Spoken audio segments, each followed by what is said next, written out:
Hola, mi nombre es Adriana Vargas Narváez, actualmente estudiante de Ingeniería Industrial de la UNAD. En el marco del curso La persona como ser trascendente, hemos podido adquirir los conocimientos para entender los conceptos de alteridad, sujeto histórico y sujeto político, y la trascendencia de ellos en el papel del ser humano en la transformación del mundo.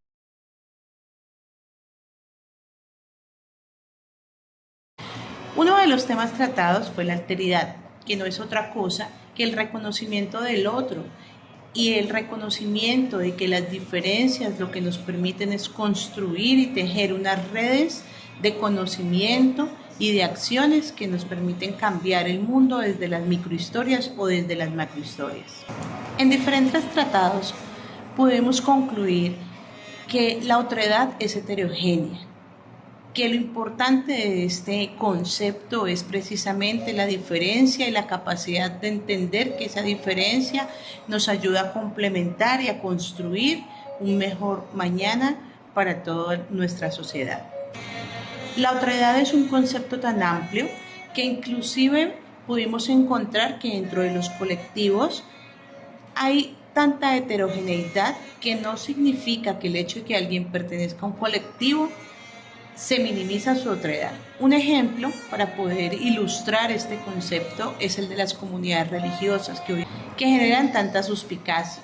El hecho de que alguien pertenezca a una comunidad religiosa no quiere decir que al 100% es igual y homogéneo con las otras personas que la conforman. Dentro de un colectivo también hay muchas diferencias entre los individuos que la conforman.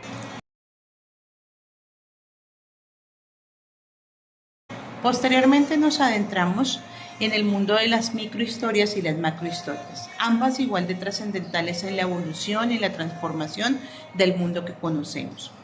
Las microhistorias muchas veces son minimizadas, pero esas pequeñas acciones que generan sujetos históricos y que generan un hito dentro de la normal evolución de una sociedad son tan importantes como aquellos seres que cambian las macrohistorias y que generan acciones colectivas y acciones y planteamientos grupales o globales que también tienen un impacto muy amplio en la evolución y la transformación del mundo como lo conocemos. Es importante reconocer que las microhistorias tienen un impacto indescriptible en la evolución y la transformación. Lamentablemente muchas veces estas microhistorias se quedan en el anonimato porque la historia se compone de las cosas que contamos y muchas veces esas pequeñas acciones son ignoradas y no son socializadas a nivel global como sí se socializan las macrohistorias porque se convierten en el conocimiento público de toda la globalidad. Un ejemplo de ello es un sujeto histórico que genera un impacto en su comunidad a través del reciclaje, como es el caso que expuso en la fase 1 de la señora Mónica Cabrera, quien a través de las acciones que ha implementado en su programa de reciclaje ha generado un impacto y un cambio no solamente en el medio ambiente, sino también en el pensamiento de las personas que la rodeamos. Ese es un ejemplo de una microhistoria que es digna de contar por el cambio que genera. En contraposición, una macrohistoria son las acciones que genera la Organización de las Naciones Unidas con los Objetivos de Desarrollo Sostenible, en donde están incluidas muchas iniciativas de la parte ambiental, social y financiera para el cambio del mundo en la Agenda 2030 que han desarrollado.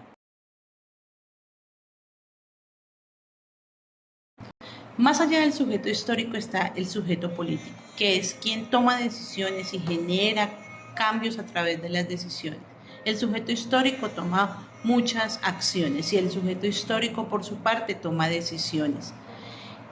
Podemos decir que estos dos conceptos o tres conceptos, la alteridad, el sujeto histórico y el sujeto político, se entrelazan para dar como el nacimiento de la persona como ser trascendente, porque genera decisiones y plasma decisiones que permiten las acciones que más adelante dejan trascendencia en la transformación, en el cambio del mundo. De allí la importancia del ser trascendente y compuesto por un sujeto histórico y por un sujeto político. Gracias. La conclusión es que la sinergia entre un sujeto histórico y un sujeto político a través del pensamiento crítico como puente de la realidad territorial, es lo que permite la materialización del concepto de la persona como ser trascendente. Gracias.